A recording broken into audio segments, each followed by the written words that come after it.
look at the gaming industry today, these big AAA companies are in a really tight spot. Not saying that they're going to do things drastically differently, but they will have to turn their business around drastically differently. And I'll show you one of the reasons I think why. We're going to approach another $1 calculation methodology, or the back of the envelope type thing, to see if these monies that they're spending on these video games actually make any sense at the end of the day. For instance, if you look at PlayStation, when they accidentally revealed that they spent about $200+ million on developing games like Horizon Forbidden West and The Last of Us 2, and then we saw that they spent $315 million on Marvel Spider-Man 2's development, and they needed to sell 7.2 million copies to break even and then to make profitability.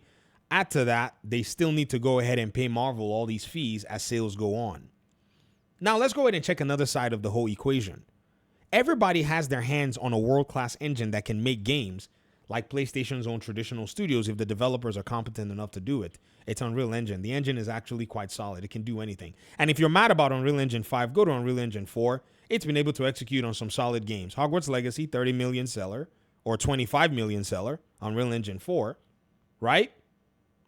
So, again, notice that CD Projekt Red, news is even going out with Ubisoft and potentially others, now starting to move to Unreal Engine. Let Epic Games do the support of the engine while we can focus on development. Development teams and studios are trying to cut their development shorter.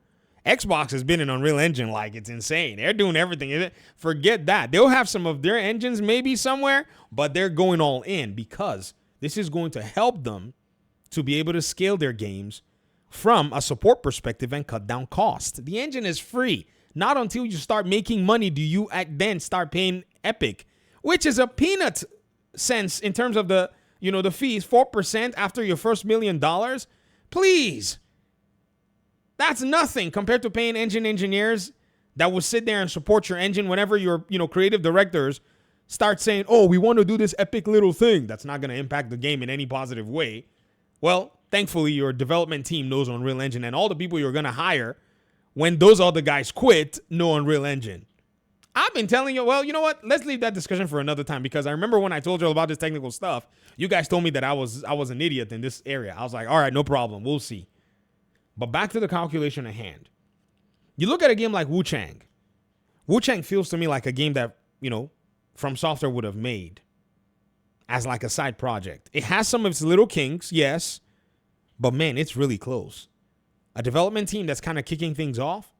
Wukong, a second attempt, basically trading blows with the game of the year from a big, huge third-party platform, from a very big, huge first-party platform holder, PlayStation. How is your $200 million and $300 million investment looking when small teams can now basically make and mimic your game if they have what it takes or if they have the investment? Expedition 33, even though they say it's from a small team, they had a huge investment attached to it. But now it's no longer left to PlayStation and Xbox and Rockstar and EA and freaking Square Enix to make these kinds of games. It can come from anywhere. If you're in that environment, why would you be bothering making a game exclusive when all these other games are going to go out there and eat your lunch? In fact, let me show you what's even worse.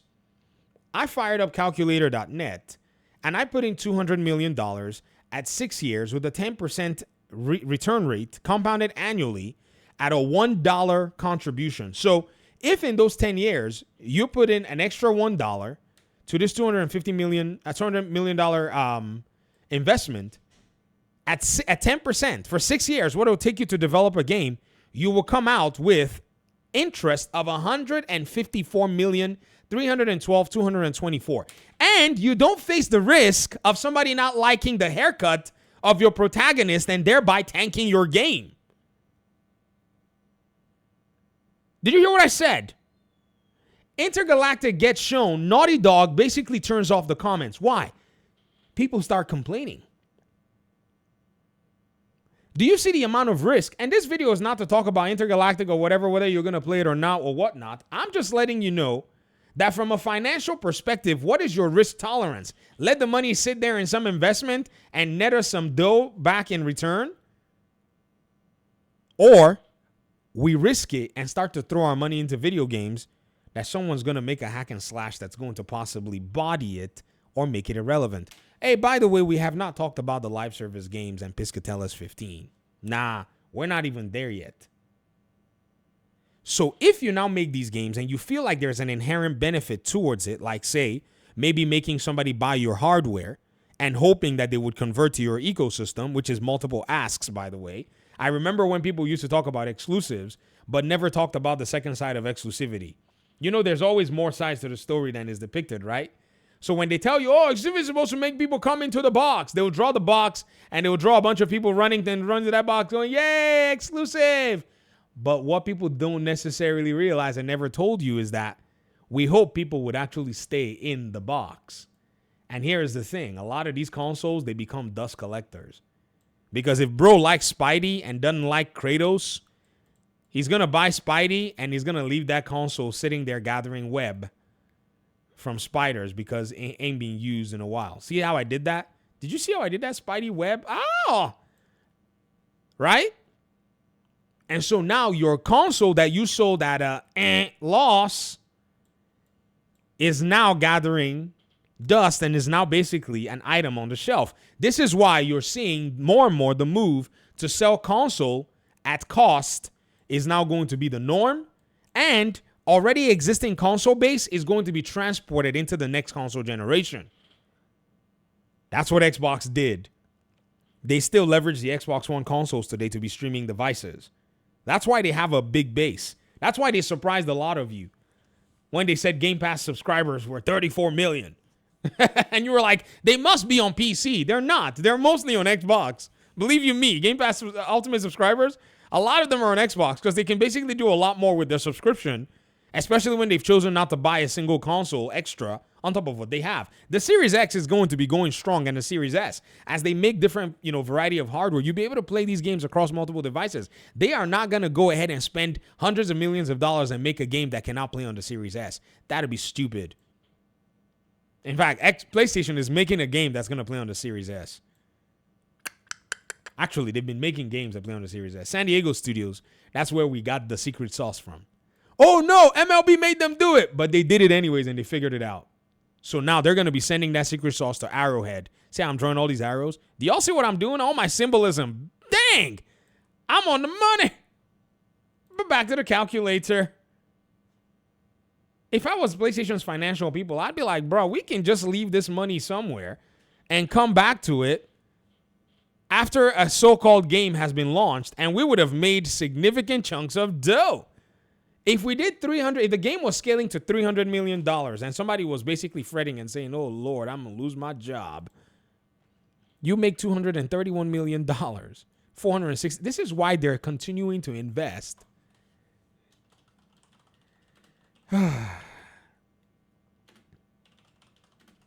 In other companies. Do you see it? 2.5% stake in Bandai Namco. Let Bandai Namco go deal with all the risk.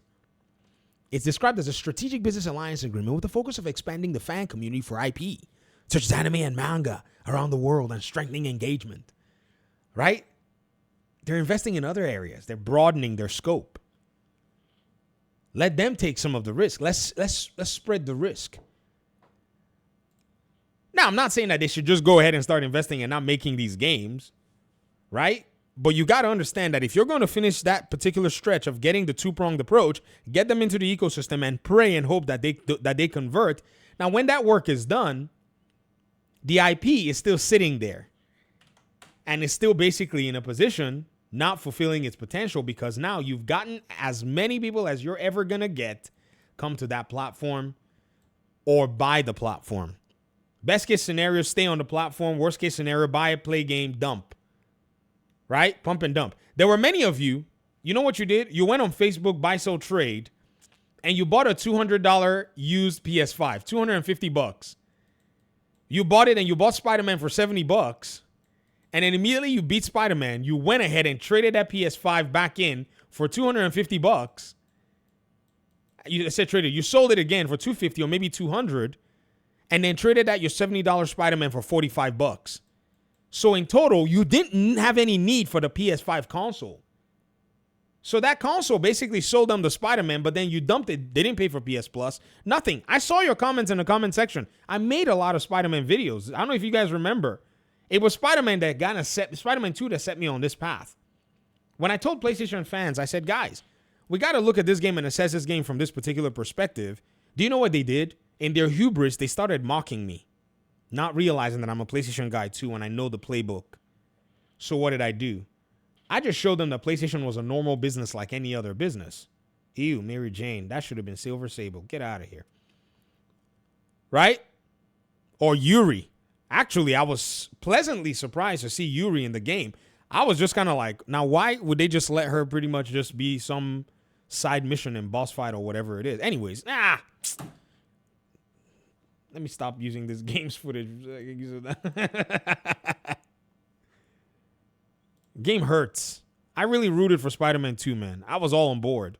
And then he went and pulled that nonsense off. So when you run the numbers, I just don't see any way how anybody can conclude and say, yeah, exclusivity is actually, kind of it's needed, it's necessary for you to blow $200 million and then have your game potentially tank or at least not make any impact. Why do you think The Last of Us is not getting another game? Because Neil Druckmann is, in a sense, not, cognizant of what his community actually wants. He thinks that he can bend the rules because he's a creative. And somehow, somewhere, economics doesn't really care about creativity.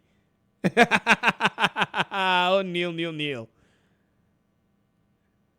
You don't understand. Gaming is very expensive and very risky. And this man played with it. I guess PlayStation was such a dominant place in the PS4. Everybody was kind of like thinking that they could not be touched. Oh boy. Well, I wish everybody good luck in their exclusivity pursuits. This is going to be interesting. This is going to be good. Thanks for watching the dollar calculation methodology and the conversation. I really appreciate you guys so much, man. Thanks for watching. Peace out.